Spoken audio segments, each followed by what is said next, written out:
Shalom, shalom, Javerín Bejaverot, bienvenidas y bienvenidos a una nueva entrega de la lectura en audio del Midrash Dice, en esta ocasión de Parashat Bo. Bienvenidas a todos y bienvenidos a todos los que se están uniendo día con día a esta bonita comunidad de Talmidim. Quiero recordarles que yo no soy ningún maestro, ningún rabino, ningún roé, ni nada por el estilo, pastor, sacerdote, X, Y, Z, no, nada de eso, solo soy una persona que está estudiando junto con ustedes. Y bueno, la lectura en audio es algo que yo acostumbro a leer como parte complementario del estudio de la Parashá semanal, así que gracias que estás aquí.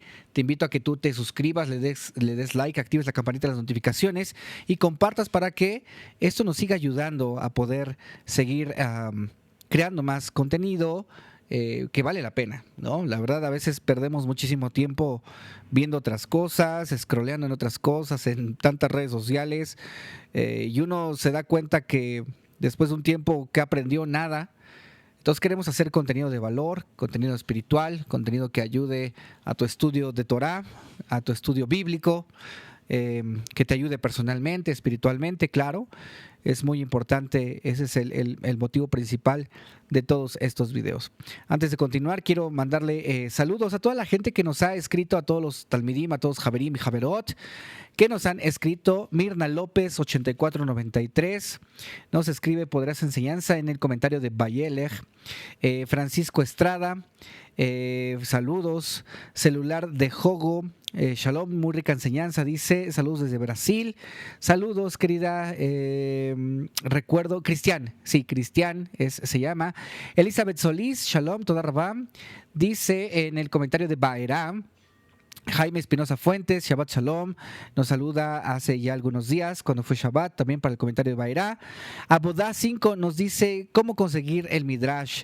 Por favor, nos pregunta. Bueno, esperemos pronto, síganos en otras redes, porque justamente ahí estamos compartiendo más información, y también en el canal de Telegram que te dejo en la descripción, donde tú puedes unirte y poder encontrar documentos PDF que compartimos a menudo sobre lo que estamos estudiando o sobre algunas cuestiones que de pronto surgen para comentar. Claudia Leticia Ortega dice, bueno, pone emotes de cara sonriendo. Mil gracias, dice Claudia Leticia, gracias a ti por escuchar. Sebastián Damián Escobar, Shabbat Shalom desde Argentina, Shalom hasta Argentina, querido amigo. Jaime Espinosa nuevamente. Ruth Córdoba Mazas dice, me alegra tener la lectura del Midrash, que bueno, nos alegra muchísimo que sigas, que podamos continuar apoyando con esa alegría en cada lectura. Viviana Montoya dice, Baruch Hashem, es hermoso el Midrash. También nos comenta que han encontrado que algunas cuestiones se repiten. Ya estamos trabajando en la corrección de eso. Por supuesto, también a nuestra querida Kia Bo y Lau Camacho.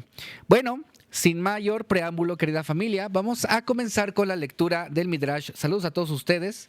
Bendiciones para ustedes, que Adoshem les bendiga, les multiplique, les guarde y les prospere la obra de sus manos, y que quiera que en esta lectura en audio podamos retener, conservar todo aquello que nos permite crecer espiritualmente y nos permite abrir nuestra conciencia para agradecer y servir a nuestro Creador con amor y alegría cada día. La lectura comienza así. Bo. La octava plaga, langostas. Adoshem ordenó a Moshe advertir al faraón acerca de la octava plaga que él causaría a los egipcios. Di al faraón, ¿no suele alguien que invita a un huésped esforzarse él mismo para asistirlo en toda forma posible? A pesar de ello, después de que tú invitaste a los judíos como huéspedes a tu país, los disuadiste a servirte y finalmente los hiciste tus esclavos. Los oprimiste amargamente. Yo juro que tú probarás esa mismísima amargura por haber cambiado tan vergonzosamente tu conducta hacia los Bené Israel. Moshe y Aarón transmitieron el mensaje de Adoshem al faraón. Ellos le advirtieron, así dice Adoshem, Elohim de los hebreos, si tú aún rehusas dejar ir a mi pueblo, yo traeré langostas dentro de tus fronteras mañana. Ellas devorarán el trigo y el espelto que fueron eximidos del granizo. Las langostas llenarán tus casas y las casas de tus sirvientes y todo Egipto. Será una plaga cuyo parecido nunca fue experimentado por tus padres y los padres de tus padres. Moshe comunicó el mensaje y notó que los sirvientes del faraón se echaban miradas entre sí. Aparentemente creían sus palabras esta vez. Él se retiró por algún tiempo para darles la oportunidad de discutir la situación entre sí mismos y hacer teshuvá. Sed sensato, los sirvientes aconsejaron al faraón. ¿Cuánto tiempo debe este hombre continuar siendo una amenaza para nosotros? Si la plaga de las langostas nos golpea, nosotros estamos destinados a morir de hambre. Poned a todos los judíos en libertad para que ellos adoren a su Adoshem. ¿No os dais cuenta de que Egipto está perdido? El faraón despachó un mensajero para traer a Moshe y a Aarón de regreso al palacio. Les dijo: Id, servid a vuestro Adoshem. ¿Quiénes serán las personas que irán? Moshe respondió: Nosotros iremos con nuestros jóvenes y nuestros ancianos, con nuestros hijos y nuestras hijas, nuestras ovejas y nuestro ganado. Al igual que todos nosotros os servimos a vos, así nosotros todos serviremos a Kadosh Baruj Hu. Solo hombres ofrecen sacrificios, objetó Faraón. ¿Para qué propósito vosotros necesitáis a los niños? Debáis estar planeando escapar y yo no puedo escucharos. No penséis que vuestro plan de llevar a los judíos al desierto tendrá éxito. Soy un experto astrólogo y veo a la estrella de Ra cerniéndose sobre el pueblo judío en el desierto. Esa estrella significa sangre. Vosotros todos pereceréis miserablemente en el desierto. Cuando los Bené Israel escucharon las ominosas palabras del faraón, temblaron. De hecho, el faraón estaba acertado a predecir que la estrella de Ra simbolizaba sangre para el pueblo judío. Mas él no sabía que Adoshem convertiría la sangre de muerte en la sangre del Brit Milá, que es el pacto de la circuncisión, comandando a los Bené Israel a circuncidarse a sí mismos antes de entrar a Eretz Israel. El faraón previó cuál sería la suerte de Kelal Israel de acuerdo con las leyes de la astrología, las cuales son las leyes de la naturaleza. En verdad, Adoshem elevó el destino de Kelal Israel sobre las estrellas y los condujo a través del desierto con milagros. El faraón dio órdenes de arrojar a Moshe y a Aarón fuera del palacio. Adoshem entonces ordenó a Moshe extender su brazo inmediatamente. Un poderoso viento del este comenzó a soplar. Continuó soplando el día entero y la noche. Al fin de la noche trajo enjambres de langostas sobre Egipto. Adoshem demoró la plaga hasta el fin de la noche en la esperanza de que los egipcios pudieran aún cambiar de opinión. La visión de nubes de langostas descendieron sobre Egipto y no entristeció a los egipcios, sino por el contrario, los alegró. Estas langostas harán alimentos deliciosos de conservas de langostas. Se regocijaron. Nosotros las pondremos dentro de barriles, las salaremos y nos las comeremos. La razón por la cual estaban tan felices era que estaban al borde de la inanición. La pestilencia había exterminado sus animales para que no pudiera obtener carne, y la plaga del granizo había destruido toda provisión de fruta y vegetales. Estas langostas no eran insectos ordinarios. Eran un ejército de insectos maravillosos, milagrosamente equipados con órganos especiales para herir y matar a los egipcios. Poseían dientes como el acero, cuernos semejantes a aquellos de bueyes, garras como leones, alas como águilas y colas sibilantes como culebras. Saltaban a los rostros de los egipcios y taladraban sus ojos con garras. Su saliva era veneno mortal. Cuando quiera que ella se derramaba sobre un egipcio, él inmediatamente moría. Las langostas eran literalmente insaciables. No solo consumían los árboles y la hierba, sino incluso brincaban dentro de las casas de los egipcios y devoraban su joyería, ropas y artículos preciados. Había tantas de ellas que oscurecieron el cielo, cubrieron la superficie de la tierra y obstruyeron los pozos. Ellas devoraron todo en Egipto, de modo que para el fin de la plaga ni una sola hoja o brizna de hierba fue dejada en la tierra entera. ¿Por qué fueron los egipcios afligidos con esta plaga? Adoshem lo estaba castigando midá keneged midá por haber forzado a los Bené Israel a sembrar sus cosechas. Ahora, las langostas devoraron todo lo que los Bené Israel habían sembrado.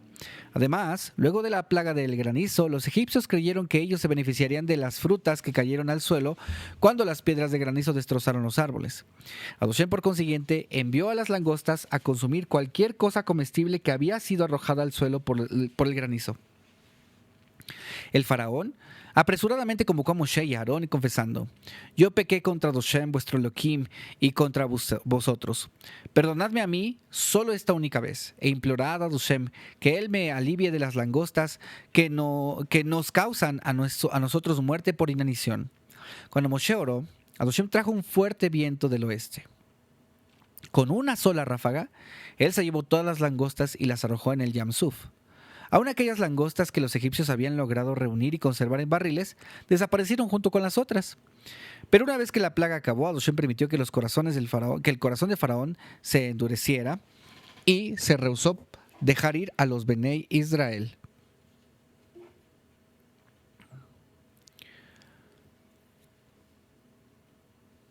La novena plaga, oscuridad.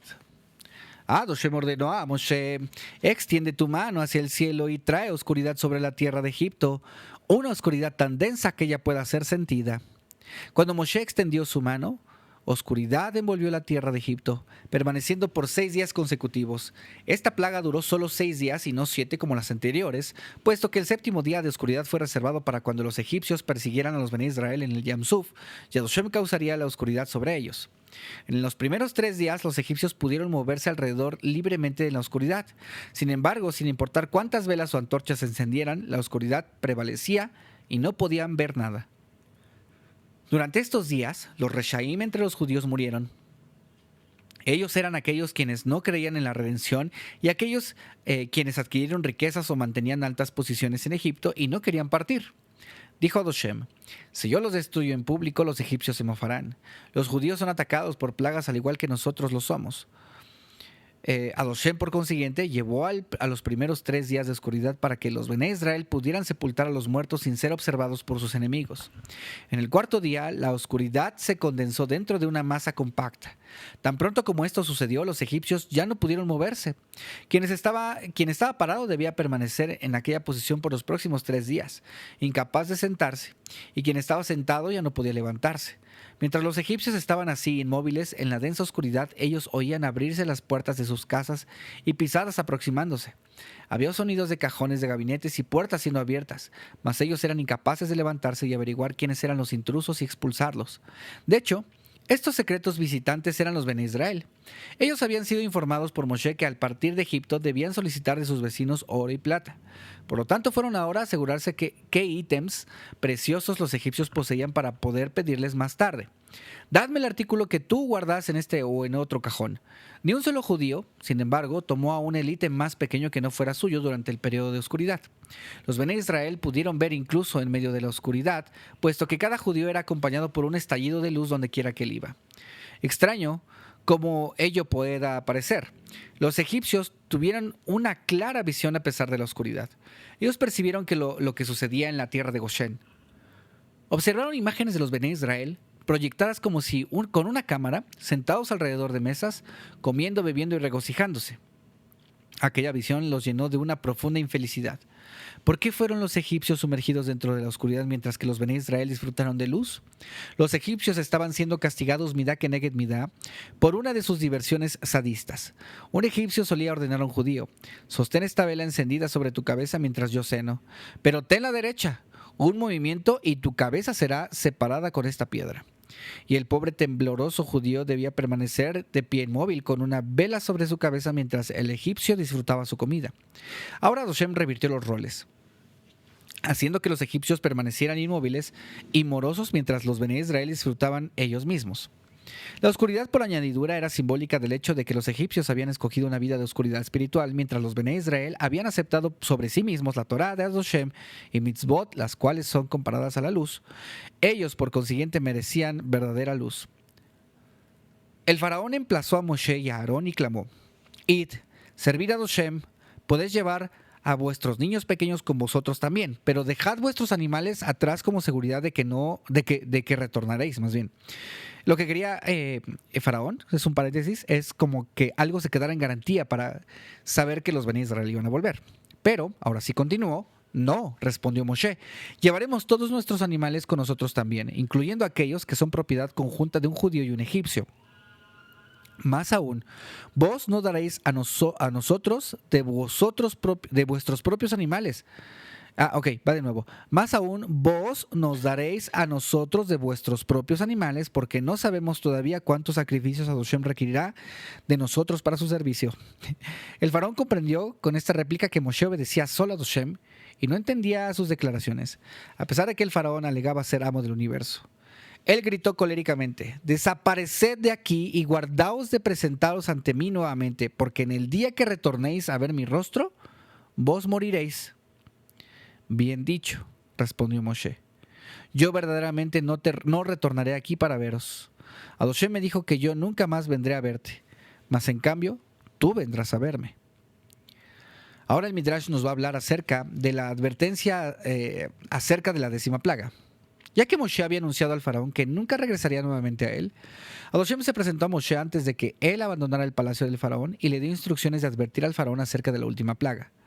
Esta fue la única vez que Adoshem se reveló él mismo a Moshe en el palacio del faraón, el que estaba lleno de ídolos.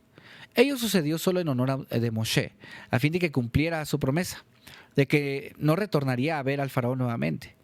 Yo causaré una plaga más al faraón, Adoshem predijo a Moshe, la que será tan destructiva como todas las otras plagas puestas juntas.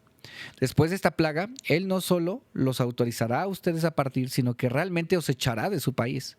Adoshem describió a Moshe la futura plaga, donde él mataría a los primogénitos, y Moshe retransmitió sus palabras al faraón. Así dice Adoshem: cerca de medianoche yo saldré al medio de Egipto y destruiré todo primogénito egipcio, desde el príncipe heredero destinado a convertirse en el sucesor del faraón hasta el más humilde de los egipcios, el primogénito de la criada tras las piedras de los molinos y aún al primogénito de los animales. La gritería y el llanto resultante será más intenso que cualquier cosa que haya sido alguna vez oída antes, y cualquier cosa que será oída en el futuro. Luego todos vuestros ministros vendrán a mí. Moshe señaló a los ministros que estaban parados próximos al faraón. Este general aquí próximo a vos, este duque, y todos vuestros nobles. Ellos todos se inclinarán ante mí y nos rogarán a nosotros partir. A pesar de que Moshe sabía que incluso el faraón mismo se inclinaría ante él, se refrenó de manifestar esto directamente, puesto que Adoshem le había ordenado ser respetuoso hacia el rey egipcio. Esta plaga no suena tan mal, el faraón bromeó. ¿Cuántos primogénitos hay en Egipto en conjunto? Quizás varios cientos. Mas el faraón erró.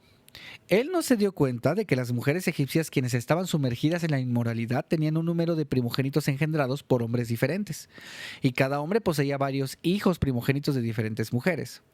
Una anciana mujer egipcia se rebeló para mofarse de Moshe diciendo: ¿cómo puede el clamor tras esta plaga ser tan terrible como tú dijiste? Tómame a mí, por ejemplo. Yo no tengo padre o madre que puedan ser muertos. Mis hermanos y hermanas ya murieron, y mi único hijo está muerto. Yo ya no seré afectada por esta plaga de modo alguno. Tú eres un falso profeta. Tú clamarás antes que todos los otros, Moshe profetizó. La primera mitzvah, ahora el Midrash nos va a hablar acerca de la primera mitzvah ordenada a los Bnei Israel, Kiddush HaChodesh, santificación de la luna nueva. El primero de Nisan, Adoshem instruyó a Moshe y a Aarón: ustedes serán redimidos en el mes de Nisan. Cuenten este mes por consiguiente como el primero de todos los meses en el calendario judío. El nacimiento del príncipe fue celebrado por todo el país con fuegos artificiales y banderas.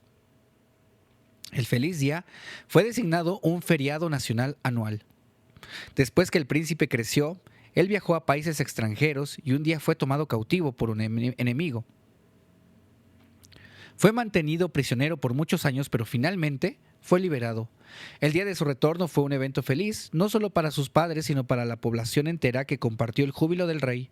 El rey proclamó que el día de la liberación del príncipe debería ser celebrado como un feriado nacional en el futuro en lugar de su cumpleaños.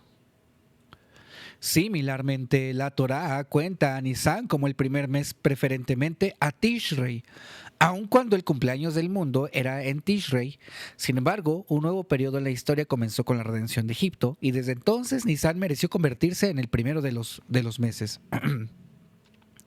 Adoshem informó a Moshe: por 2448 años yo he proclamado todo nuevo mes en el cielo, mas ahora que ustedes se han vuelto nación, yo te confío a ti esa tarea. El rey cuidadosamente guardaba las llaves de su tesoro, no permitiendo a nadie tocarlas, pero tan pronto como su hijo alcanzó la mayoría de edad, él entregó todas las llaves diciendo: en el futuro tú serás responsable por ellas. Similarmente, desde el tiempo de la creación hasta Yetziat Mizraim, Adoshem mismo fijó el comienzo de todo nuevo mes. Su primer acto, cuando los Bnei Israel se volvieron una nación, sin embargo, fue ponerlos a ellos a cargo de designar el comienzo de un mes nuevo. Rambam elabora, es una nota al pie de página. La Torá estableció a Nisan como el primero de los meses calendarios para que nosotros de tal modo constantemente recordemos el gran milagro de Yetziat Mizraim. Es por esta razón que la Torá identifica a los meses en su relación con Yetziat Mizraim, llamándolos a ellos el primer mes desde Yetziat Mizraim, el segundo mes desde Yetziat Mizraim y así sucesivamente, antes que dándoles nombres.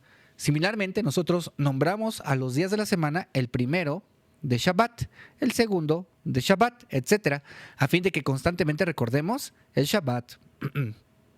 Esto lo podemos ver porque incluso en nuestras sesiones de Shaharit, querida familia, cuando leemos el Salmo del día, decimos, este es el Salmo que corresponde al segundo día después de Shabbat, por ejemplo.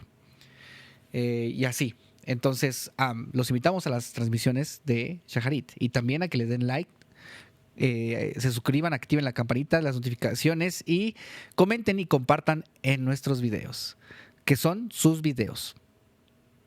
Continúo con la lectura. Adoshe mismo explicó a Moshe y Aarón que el Beit Din estaría a cargo de determinar el comienzo de un nuevo mes basado en el reporte de 2 testigos quienes hubieran observado la aparición de una nueva luna. Si los jueces aceptaban su testimonio, declararían que un nuevo mes había comenzado. Moshe no pudo visualizar claramente cómo la luna debía presentarse a fin de que fuera calificada una luna nueva, y solicitó a Adoshem una explicación. Yo te mostraré a ti el procedimiento íntegro, respondió Adoshem. Adoshem se envolvió él mismo, como así fuera, en un talit. Ubicó a Moshe de un lado y a Aarón de otro, y llamó a los ángeles Mijael y Gabriel como testigos. ¿En qué posición vieron ustedes la luna? Adoshem interrogó a los ángeles. ¿Frente al sol o detrás de él?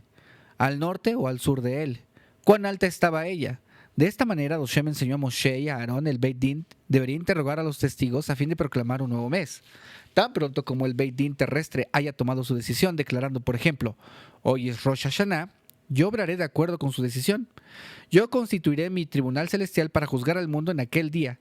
Si el Beit Din revocara su decisión y propusiera Rosh Hashanah por otro día, yo ordenaré a los ángeles defensores y acusadores y a los ángeles que actúan como testigos en el día del juicio irse. Yo constituiré el tribunal celestial una vez más al día siguiente, proclamando como Rosh Hashanah.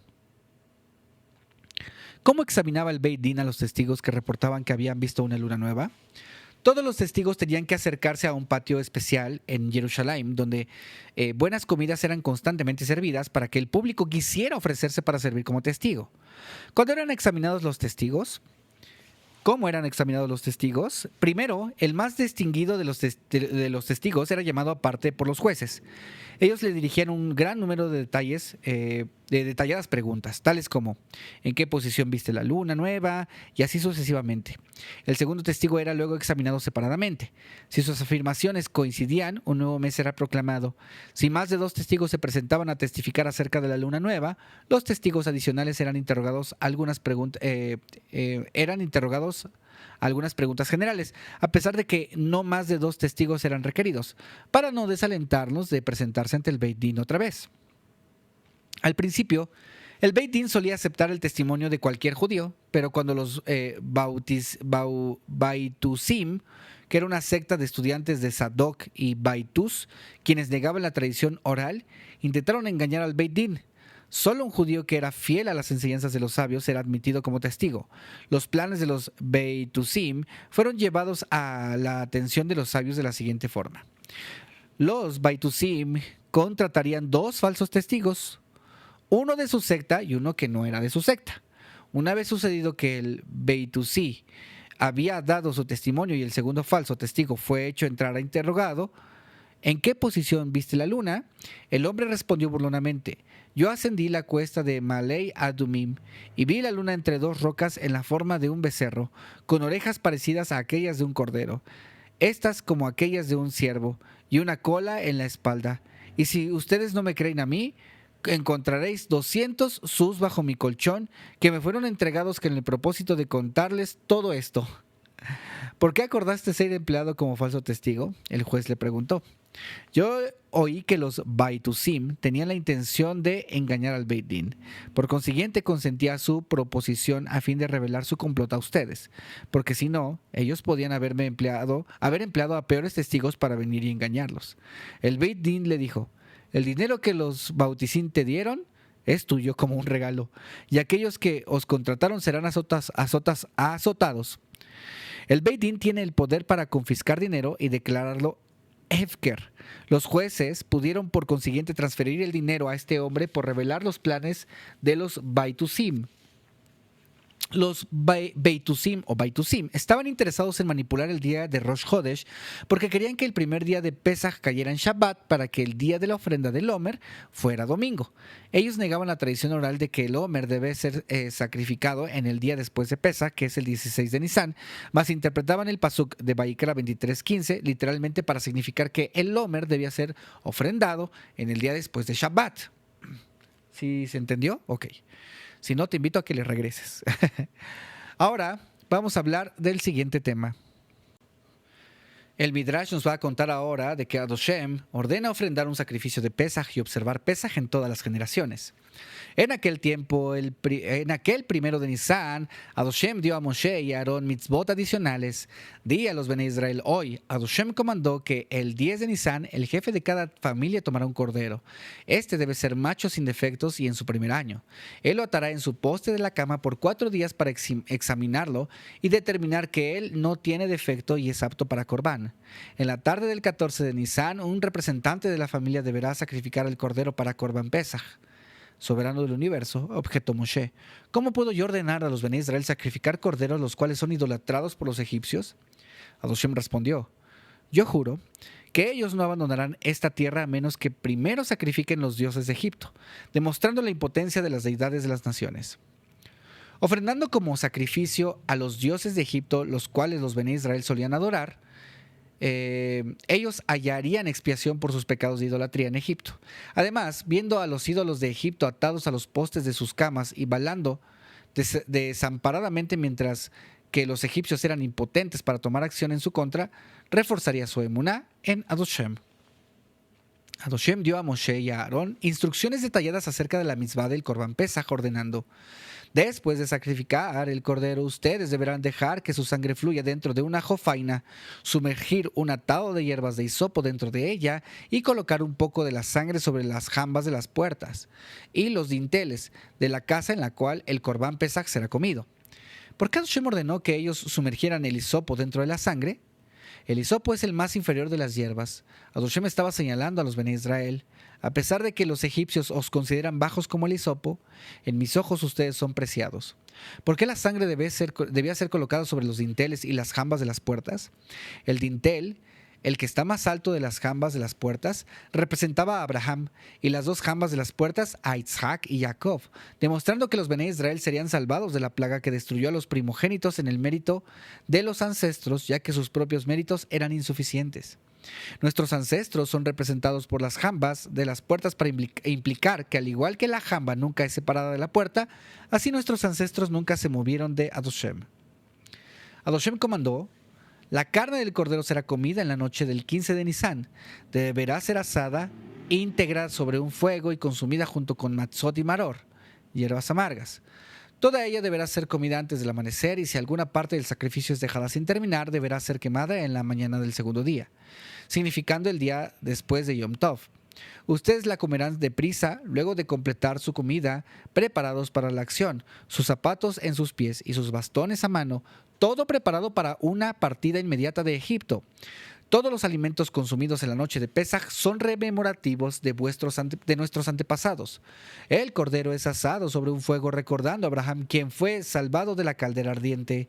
Las matzot aluden a Sara, quien horneó matzot para sus huéspedes los 3 ángeles. El maror trae a la mente a Jacob, quien fue perseguido por su hermano Esav y cuya vida consistió de una sucesión de tribulaciones. Además, el amargo maror simboliza el exilio egipcio durante el cual los egipcios amargaron las vidas de los judíos, como está escrito en Shemot 1:14. ¿Por qué Hashem ordenó que el cordero para el Corbán Pesaj fuera asado preferentemente a cocinado? ¿Y por qué él tenía que ser preparado íntegro? Hay una razón común para los mandamientos precedentes. Hashem deseaba establecer públicamente, más allá de toda duda, que era el cordero el objeto de reverencia egipcia y no cualquier otra clase de animal el que estaba siendo sacrificado aquí. Él, por consiguiente, ordenó que no debía ser cocinado, ya que el proceso de cocinado puede tener lugar en una olla cubierta. mientras asar es un procedimiento que es realizado sobre un fuego abierto.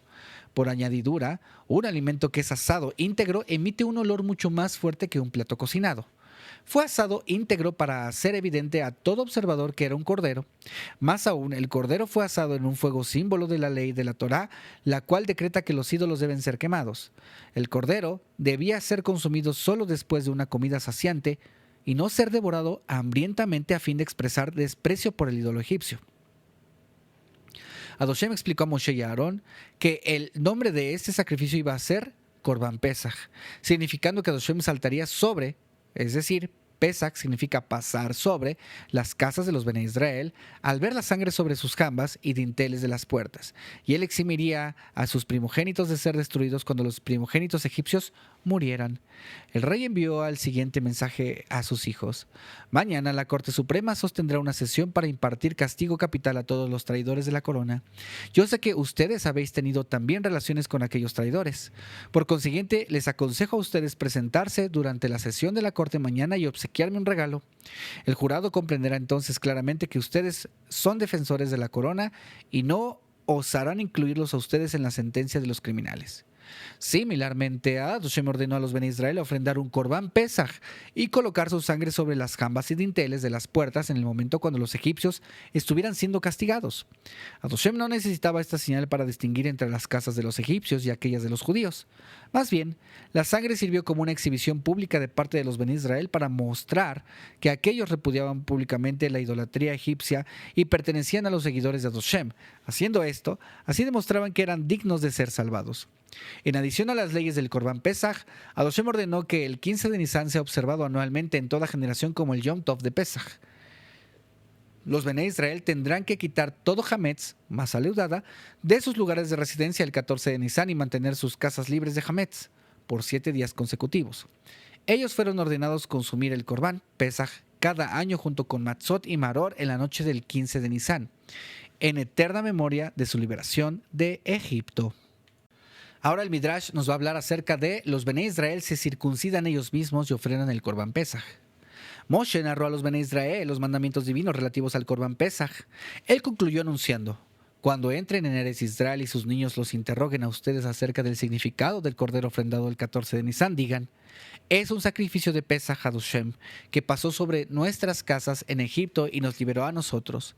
Al escuchar las palabras de Moshe, los Bene Israel inclinaron sus cabezas y se postraron ellos mismos en agradecimiento a Adoshem, ya que entendieron la importancia del mensaje de Moshe. Serían pronto redimidos, entrarían a Eretz Israel y a ellos les sería dada descendencia. Como Adoshem había ordenado, el jefe de cada familia judía ató un cordero a su poste de la cama el 10 de Nisan. Cuando los egipcios vieron a sus dioses siendo preparados para sacrificio, lloraron, porque la visión del honor de sus dioses siendo desairado era más duro que soportar que todas las plagas. No obstante, no osaron dañar a los judíos. El día en que estos eventos tuvieron lugar fue un Shabbat, en memoria de aquel Magno Shabbat cuando los Bene Israel abiertamente arrastraron los dioses de los egipcios a sus casas para prepararlos para sacrificarlos, y los egipcios no protestaron. Nosotros llamamos al Shabbat anterior a Pesach Shabbat Agadol. El 14 de Nisan, Adoshem explicó a Moshe y Aarón las condiciones que deben ser cumplidas por alguien que quiere participar del Corban Pesach. 1. El Corban Pesach no puede ser consumido por alguien que se alejó él mismo de Adoshem, sea un judío que rechazó la Torá o un gentil. 2. No puede ser comido por un Ger Toshav, un gentil que vive en Eretz Israel y observa las 7 leyes de Noaj, o por uno judío que fue contratado para trabajar para un judío. 3. No puede ser comido por alguien que no esté circuncidado. Cuando el rey hizo un banquete en su propio honor, él dio instrucciones a sus sirvientes: admitir al palacio solo a aquellos que lleven puesta mi insignia especial. Similarmente, Moshe dijo a los Bene Israel: solo quien lleva el sello del pacto con Abraham, el Brit Milá, puede probar el Corban Pesach. El Brit Milá es el signo que indica que nosotros somos los sirvientes de Adoshem. Había un gentil, esta historia es fabulosa, queridos talmidim, escúchenla.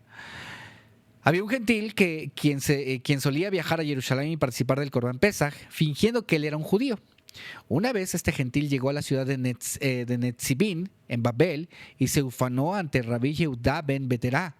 Su Torá declara que ningún extranjero o persona no circuncidada puede comer del Corban Pesaj. Aún así, yo recibo la porción más selecta del Corban todos los años en Jerusalén. Rabí Yehudá ben Beterá no tenía poder legal para castigar al hombre en Babel y por consiguiente él replicó: ¿te fue dada alguna vez a ti la gorda cola del cordero? Nunca, admitió el gentil. Tú ves, fuiste privado de la porción más sabrosa, dijo Rabí Yehudá. Aquella parte los judíos la guardan para sí. La próxima vez que estés en Jerusalén, solicita la gorda cola.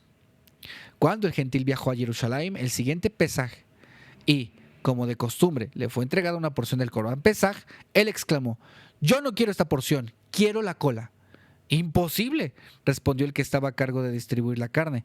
¿Cómo podríamos nosotros hacer tal cosa? Rabí Yehudá ben Beterá me dijo que ustedes retuvisteis de mí la parte más selecta. Yo pago tanto como ustedes lo hacen. Todos los judíos que escucharon su pedido estaban perplejos. Todo el que estudia Torá sabe que la cola no puede ser consumida, sino que es ofrendada a lo alto al Todopoderoso en el Mizbeach, como está escrito en Vaikra 3:9. Puesto que su extraña afirmación suscitó sospecha, ellos inquirieron acerca de su identidad y pronto descubrieron que era un gentil. Como consecuencia, el Beit Din lo ejecutó.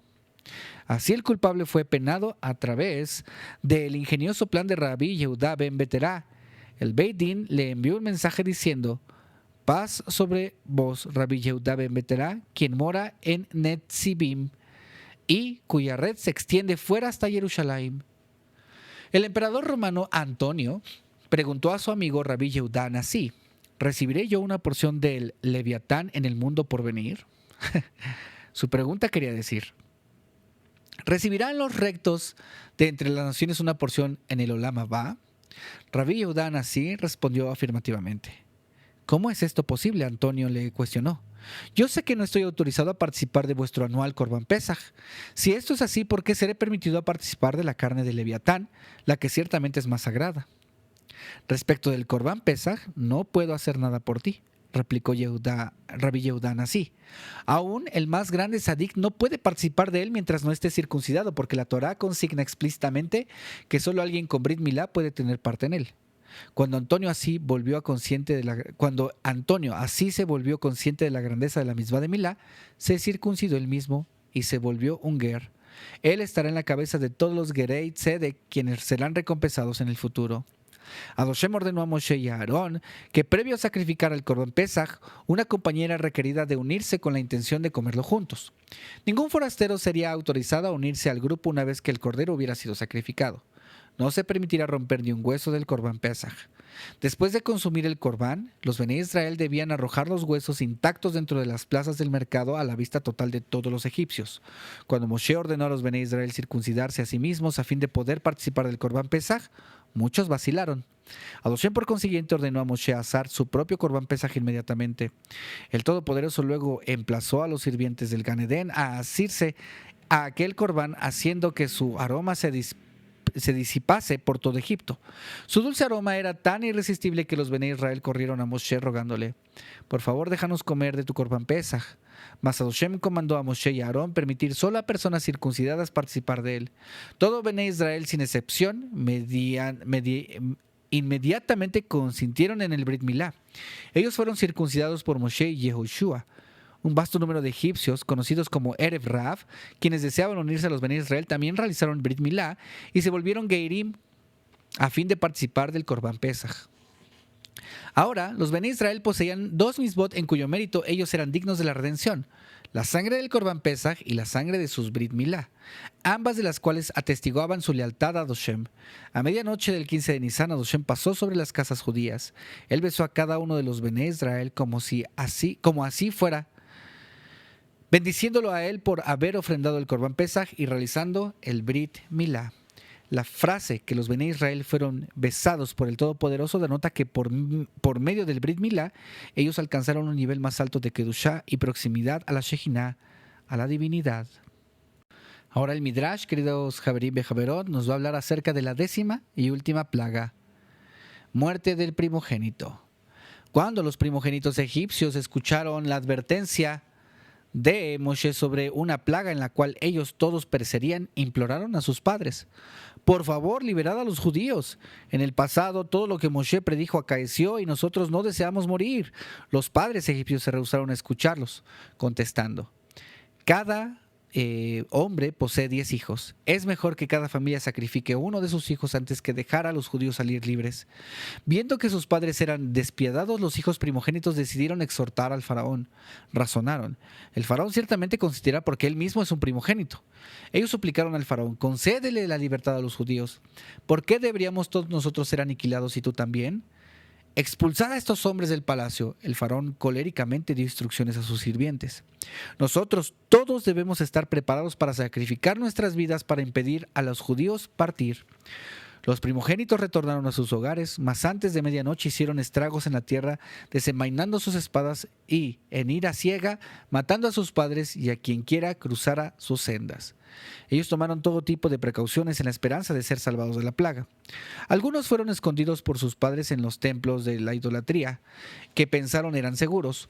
Muchos niños primogénitos corrieron a la tierra de Goshen para dormir en las mismas camas que los Bené Israel. Al exacto momento cuando la medianoche sonó, las palabras de Adoshem se hicieron realidad. El Todopoderoso descendió sobre Egipto, acompañado por una multitud de ángeles destructores. Adoshem mismo mató a los primogénitos, mientras los ángeles de destrucción fueron asignados a la tarea de matar a los todavía no nacidos primogénitos, aún en los úteros de sus madres.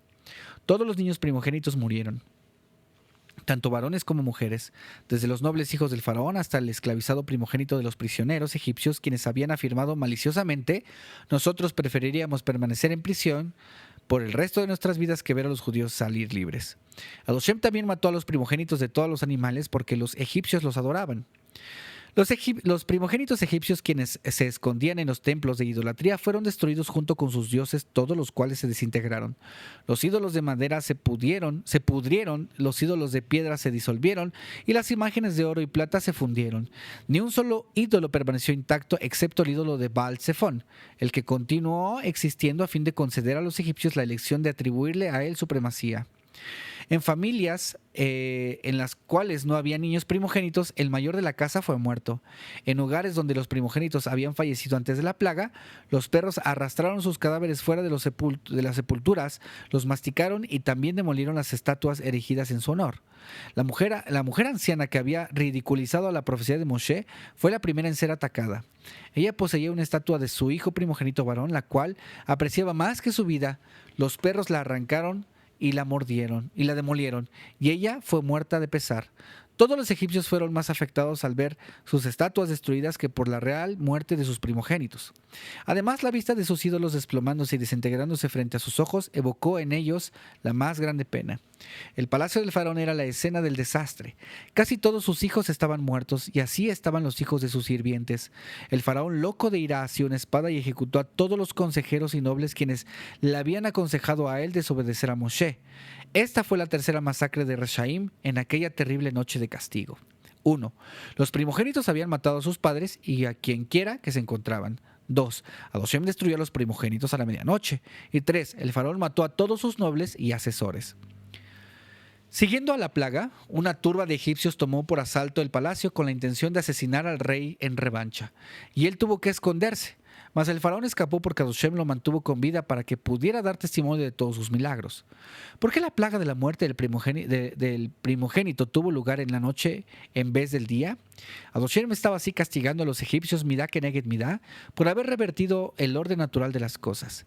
Ellos habían ordenado a los Bené Israel realizar labor que es usualmente hecha en el día, a la noche y viceversa, y habían comandado también a los hombres judíos a realizar trabajo ordinariamente hecho por mujeres, mientras que las mujeres les asignaron las tareas de los hombres. En consecuencia, Adoshem también revirtió el orden natural y los castigó en el medio de la noche. Los egipcios merecían que sus primogénitos fueran muertos como castigo por haber intentado aniquilar a los Bené Israel, quienes son llamados el hijo primogénito de Adoshem, como está escrito en Shemot 4.2. Adoshem, no obstante, esperó hasta el mismo fin antes que él comenzara esta severa plaga sobre los egipcios. Él esperaba que ellos hicieran teshuvá tan pronto como fueran hechos sufrir y sus animales y pertenencias fueran atacados, y así la plaga, que era una amenaza a sus vidas, podría ser evitada. El orden que Hashem empleó en traer a las plagas que se asemejaba a las tácticas de un rey que quiere hacer guerra para subyugar a un país enemigo. Sangre. En subyugar a un país enemigo, la primera acción del invasor es cortar aprovisionamientos de agua. Así Hashem convirtió el agua de los egipcios en un líquido no bebible. Ranas. Después de eso, el atacante atemoriza al enemigo por medio de tambores, sonidos de trompetas y resonar ruidoso de caballos y carretas. Similarmente, Hashem trajo las ranas cuyo croar aterrorizó a los egipcios. Piojos. Inmediatamente después, el invasor trae arqueros quienes arrojan una multitud de flechas contra el enemigo. De forma similar, Hashem trajo piojos que atacaron a los egipcios como flechas. Bestias salvajes. El atacante luego convoca a aliados extranjeros para unirse a él, por lo tanto Hashem citó a toda clase de bestias destructivas del desierto para reunirse contra los egipcios. Pestilencia. A medida que el atacante se acerca al campo rival, él envía jinetes frente a sí para aniquilar a los animales del enemigo. Esto fue logrado por la pestilencia. Forúnculos. Llegando aún más cerca del campo enemigo, el conquistador busca destruir el ejército opositor. Así Hashem infligió sus cuerpos con forúnculos. Piedras de granizo. Él lanza misiles para demoler los muros de la ciudad. Langostas. Subsecuentemente él congrega su ejército para conquistar la ciudad, por lo tanto las langostas acabaron cualquier cosa que fue dejada por el granizo. Oscuridad. Una vez que él ha tomado posesión de la ciudad, toma a los enemigos cautivos y los aprisiona. Muerte del primogénito. Finalmente él ejecuta a los líderes y generales del campo enemigo. Hashem causó 10 plagas a los egipcios para castigar al faraón, quienes negaba la existencia del creador del universo, el que había sido traído a existencia por 10 pronunciamientos. Los Bené Israel más aún merecían que sus enemigos fueran afligidos con 10 plagas, porque su antepasado Abraham había exitosamente resistido 10 pruebas. Las plagas emergieron de todos los variados elementos, algunas de aguas, algunas de la tierra y algunas del hielo, para manifestar que Hashem es el amo sobre todos ellos. Ahora el Midrash va a hablar acerca de Faraón implora a Moshe que los Bené Israel partan inmediatamente. El faraón pensó, Moshe no ha mentido a nunca aún, y él declaró que nunca retornaría a mí, yo debo por lo tanto ir a él. Él abandonó su palacio en la oscuridad de la noche y se apresuró a la tierra de Goshen. Al arribar allí inquirió, ¿dónde está la casa de Moshe y Aarón? Los muchachos judíos reconocieron al rey de Egipto y gritaron burlonamente, ¿la casa de Moshe está aquí? No, en la próxima calle, bromeó otro. El faraón se extravió y vagó a través de las calles hasta que finalmente encontró la casa correcta. Golpeó. ¿Quién está ahí? Moshe gritó. El infeliz, humillado rey faraón. Una voz temblorosa respondió desde el exterior. ¿Por qué has venido hasta aquí? Los reyes no suelen golpear a las puertas en el medio de la noche. Yo debo hablarte a ti. Por favor, sal afuera.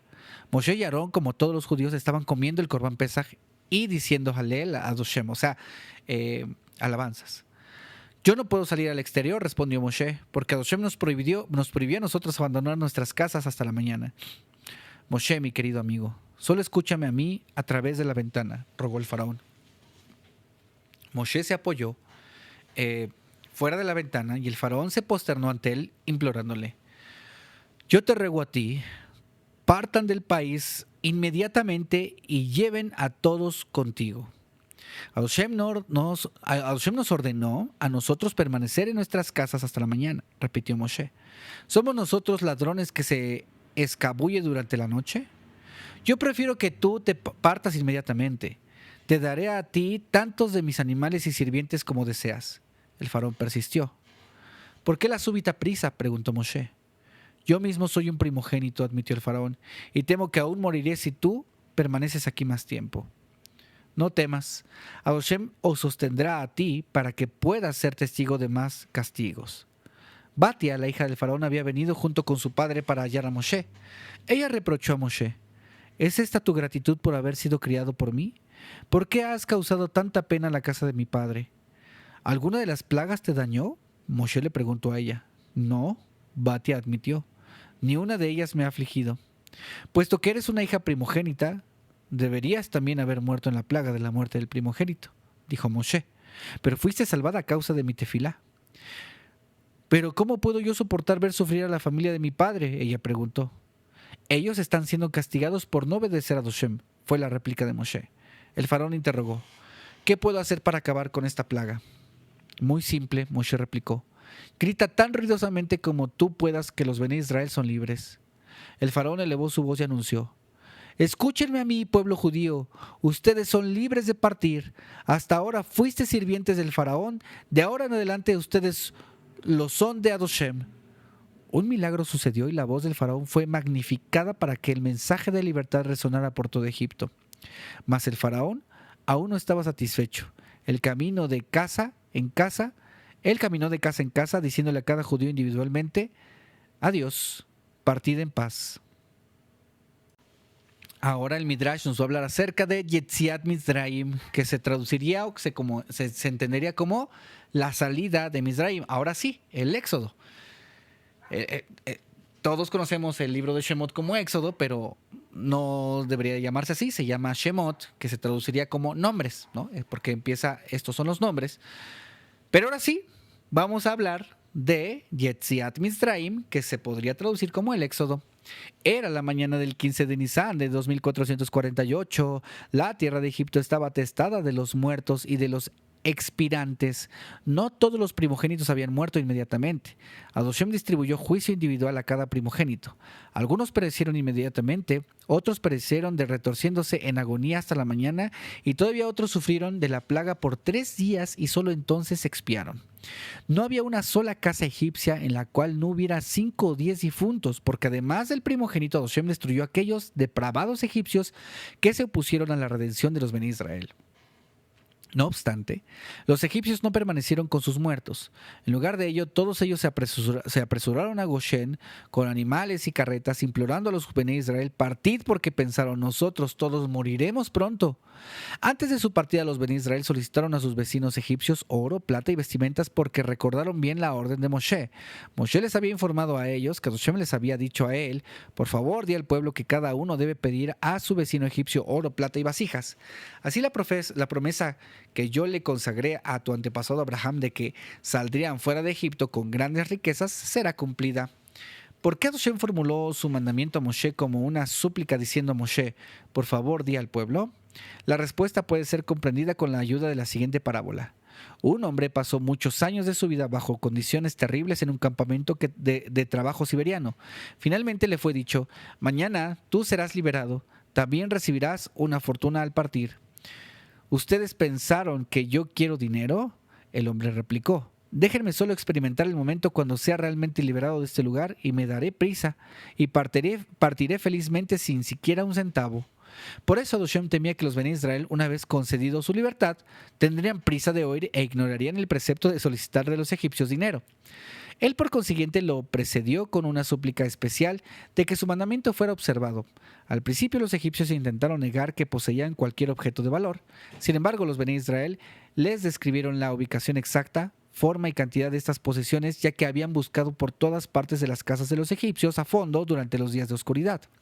Los egipcios, por lo tanto, no solo les entregaron a ellos las cosas que demandaron, sino que entregaron dos de cada, diciendo: tomad el doble de cantidad y solo váyanse.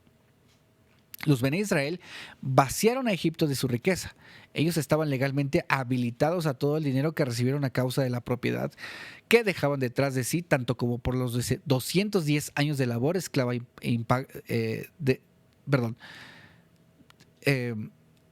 tanto por los 210 años de labor esclava impaga.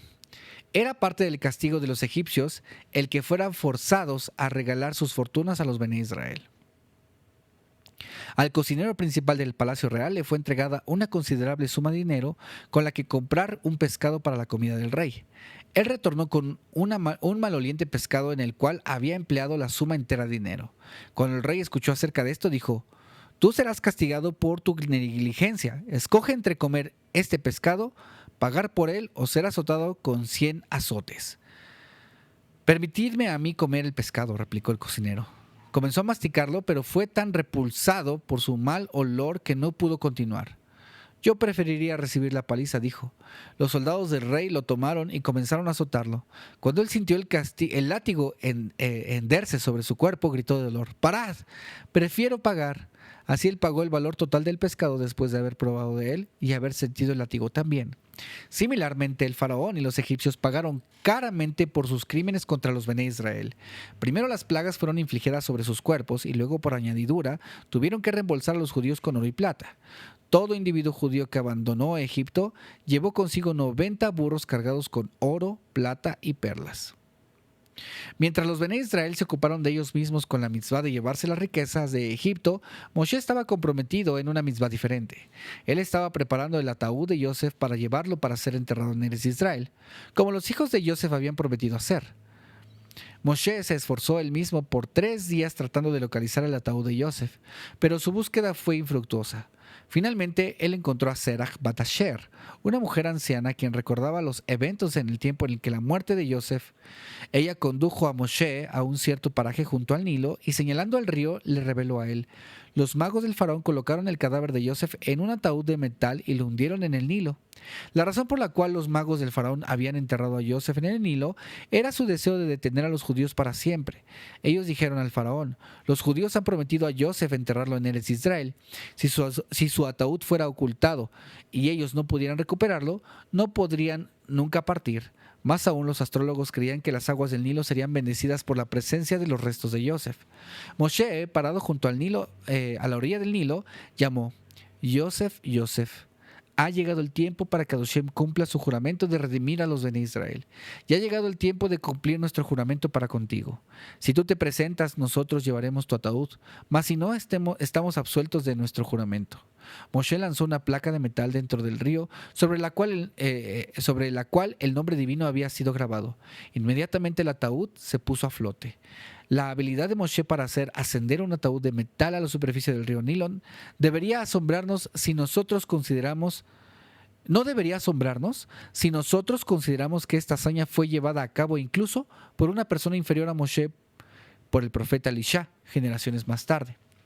Los estudiantes del profeta Elisha fueron al río Jardén para cortar vigas, con el propósito de construir para ellos un nuevo Beit Midrash. La cabeza del hacha de uno de los estudiantes cayó dentro del río. ¡Ay, maestro!, exclamó a Elisha. ¡Es prestada! Elisha le preguntó: ¿dónde cayó? El estudiante señaló el lugar. Elisha cortó una vara, la arrojó dentro del río Jardén y la pieza de hierro se puso a flote. El estudiante extendió su mano y la recuperó. Esta historia está relatada en el Tanaj para traer a nuestra comprensión la grandeza de los profetas. Elisha fue capaz de revertir las leyes de la física a su decreto. Madera se hundió dentro del agua, así como piedra y hierro flotaron en la superficie como madera. Hay una nota al pie de página del Midrash que dice que existen varias versiones. De acuerdo con una, Moshe cortó la copa de Yosef en 4 partes, grabando en cada una parte una imagen diferente: un león, un buey, un águila y un ser humano. Primero arrojó la lámina con la imagen del buey en el Nilo, llamando: Yosef, preséntate, pero el ataúd no apareció. Él fue igualmente desafortunado con las imágenes del león y del águila. Solo cuando lanzó la lámina del ser humano sobre ella dentro del río y exclamó: Yosef, la Shejina está esperándote a ti, el ataúd apareció flotando. Esto de acuerdo con el Midrash Agadol Vayehi. Otro Midrash añade que la imagen del buey permaneció en la mano de Moshe y él la entregó a una mujer que más tarde le dio a manos de los fabricantes de la imagen de oro en el desierto. Cuando ellos lanzaron la lámina con el buey sobre ella dentro del fuego, un becerro emergió. Esto de acuerdo con Grunut Midrash Shirashirim 1.11.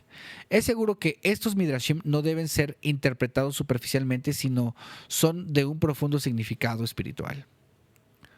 Continuamos con la lectura. Moshe preparó el ataúd de Yosef para el viaje y también los restos de todos los otros hijos de Jacob, los que fueron transportados a Eretz Israel, cada uno por el dací de la tribu. Al ataúd de Yosef le fue conferido el honor especial de ser transportado a través del desierto lado a lado con el Aarón, arca, el cual contenía las lujot. Cuando transeúntes inquirían: ¿qué arca es esta que acompaña el arca de la Shejina? Ellos eran respondidos: durante toda su vida, el que descansa allí dentro cumplió todos los mandamientos escritos sobre las lujot del Aarón. ¿Cómo deducimos nosotros de la Torah que Yosef observó todos los 10 mandamientos? Él demostró la creencia en Yo soy Adoshem tu Elohim, porque él bendijo a sus hermanos diciendo, ¿estoy yo en lugar de Adoshem? Como está escrito en Bereshit 50:19. Él no tuvo otros dioses porque afirmó, yo temo a Adoshem, como está escrito en Bereshit 42:18. 3. Él no pronunció el nombre de Adoshem en vano, porque cuando hizo un falso juramento juró por la vida de Faraón y no por Adoshem, como está escrito en Bereshit 42:15. 4. Él observó Shabbat, comandando que las comidas de Shabbat fueran preparadas con anticipación, como está escrito en Bereshit 43:16. 6. Él honró a su padre, obrando de acuerdo con su deseo de visitar a sus hermanos en Shechem, a pesar del peligro que ello ocasionaba para él, como está escrito en Bereshit 37:13. O 7. Él cumplió la prohibición contra el asesinato, rehusando obedecer la demanda de la esposa de Potifar de asesinar a su amo. 8. Él no cometió adulterio con la esposa de Potifar. 9.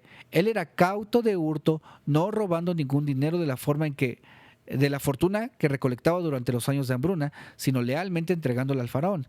Y 10. Él nunca reveló a su padre que sus hermanos lo habían vendido. Si se refrenó de relatar una cuestión que era cierta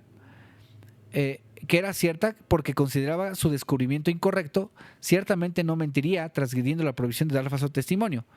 Me falta uno. Y él cumplió el mandamiento de tú no codiciarás, porque él no deseó a la esposa de Potifar. Perdonen, una disculpa, conté mal. Pero ahí están los 10. Además, nosotros encontramos en la Torá que Yosef no transgredió la prohibición de odiar al hermano, como está escrito en Vayikra 19:17, ni la prohibición de tomar revancha o guardar rencor, que está también escrita en Vayikra 19:18. Cuando él se reveló a los hermanos, no desplegó odio hacia ellos, sino les habló palabras de afecto y consuelo. Después de la muerte de Jacob, cuando los hermanos sospecharon que él estaba tomando venganza sobre ellos, lloró al ser falsamente sospechado y les explicó que él no guardaba rencor y que consideraba su venta a Egipto una acción de Adoshem.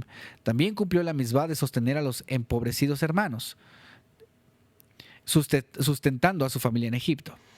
En la noche de Yetziat Mizraim, Moshe también recolectó las vigas que Jacob había traído a Egipto y la madera que sus hijos habían plantado allí con el propósito de construir el Mishkan.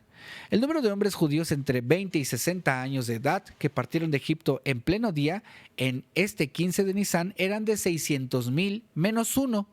Dijo Adoshem, yo me incluiré a mí mismo en el número para que sean exactamente 600,000. Los Ereb Raab, los mejores de los egipcios, se alistaron junto a los Bené Israel. A pesar de que Adoshem había aconsejado a Moshe en contra de aceptarlos como Geirim, Moshe insistió. Él discutió con Adoshem. Estas personas han presenciado tu gran fuerza en Egipto. Si nos acompañan a nosotros, experimentarán milagros adicionales y entonces comprenderán totalmente que no existe poder fuera de ti. Batia, la hija de Faraón, estaba entre aquellos que se unieron al éxodo. Ella entró a Eretz Israel, como lo hicieron todas las mujeres de aquella generación, pues solo los hombres pecaron en el desierto y murieron allí. Y, aún más, fue una de las 9 personas rectas que fueron llevadas con vida al Gan Edén. La recompensa de Batia fue inmensa como resultado de su inmenso autosacrificio en salvar la vida de Moshe, en oposición al decreto de su padre. Ella sabía que su edicto estaba motivado por un profundo odio a los Bené Israel. Cuando salvó a Moshe y lo crió, ella arriesgó su vida. Una vez que el tiempo de la redención hubo llegado, los Bené Israel no fueron detenidos en Egipto por un momento extra. Partieron en la prisa más grande. Apremiados por los egipcios, no tuvieron tiempo para preparar provisiones para el viaje, sino llevaron consigo solo la amarga masa no leudada que habían tenido a la intención de de levantar y luego hornear. Más tarde hicieron matzot de esta masa.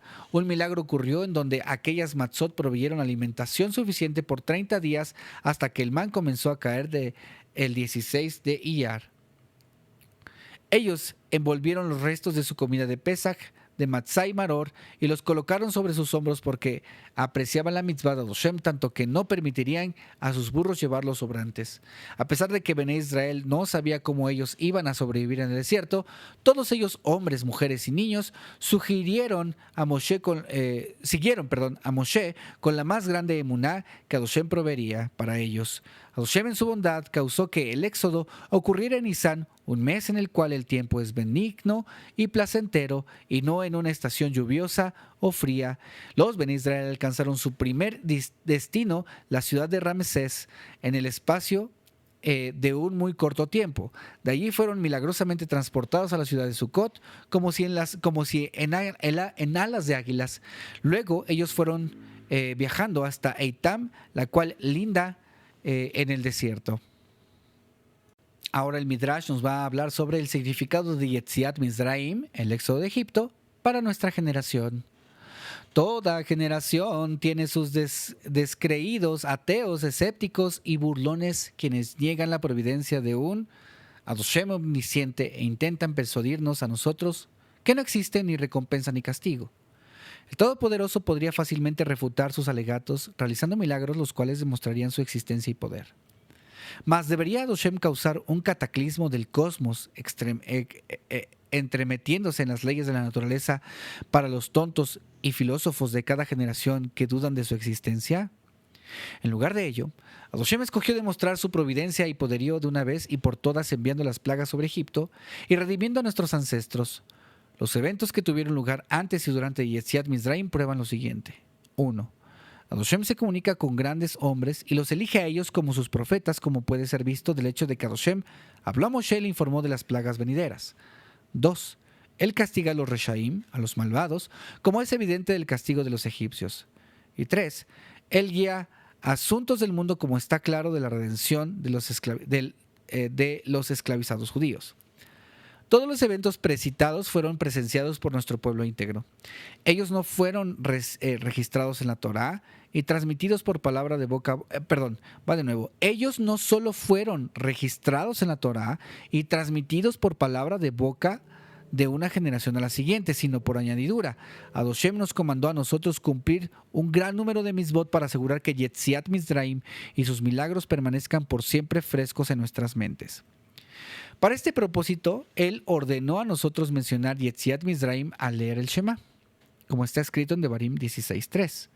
Él ordenó que nosotros escribamos las porciones relacionadas con Yetziat Mizraim sobre rollos de pergamino y las coloquemos en los tefilín, filacterias. Él nos mandó a nosotros observar Pesaj y Shavuot en toda generación en memoria de Yetziat Mizraim, en adición a muchas más mitzvot. En consecuencia, una persona que adquiere una mezuzá y la fija a la jamba de su puerta no ha meramente comprado un rollo de pergamino y lo ha clavado en una viga, sino que ha de tal modo realizado una mitzvah por la cual reconoce que Adoshem es el creador. En la misma beta, la Torá pronuncia el estricto castigo de Karet sobre alguien que come hametz, alimentos leudados, en Pesaj, porque de este modo niega la creencia de Yetziat Mizraim y, como resultado, en todos los principios de la Torá.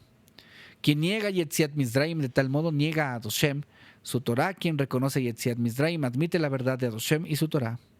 Existe una mitzvah muy especial en esta parashá, de relatar la historia de Yetziat Mizraim en la noche del 15 de Nisan, al tiempo cuando la matzá, la que debe ser comida en esa noche, es colocada ante la persona, aun si no hay ninguna otra persona presente a quien le pudiera relatar la narrativa de Yetziat Mizraim.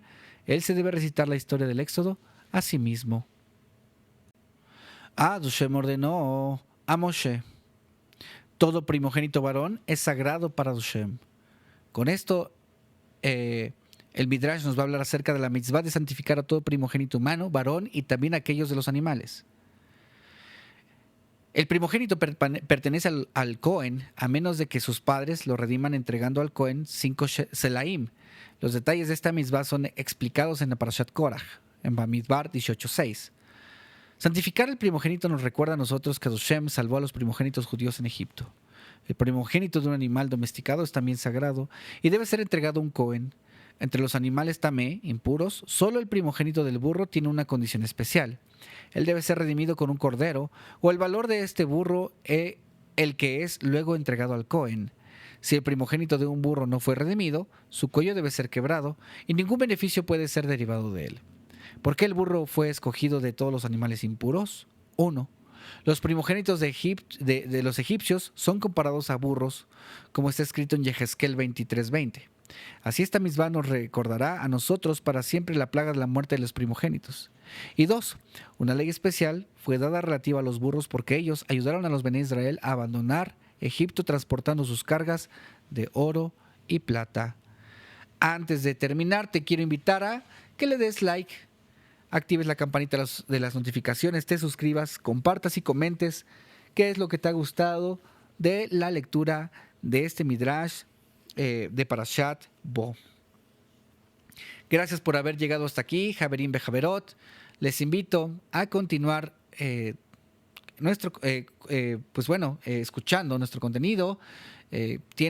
Obviamente esto no es idea mía, esto tiene derechos de autor.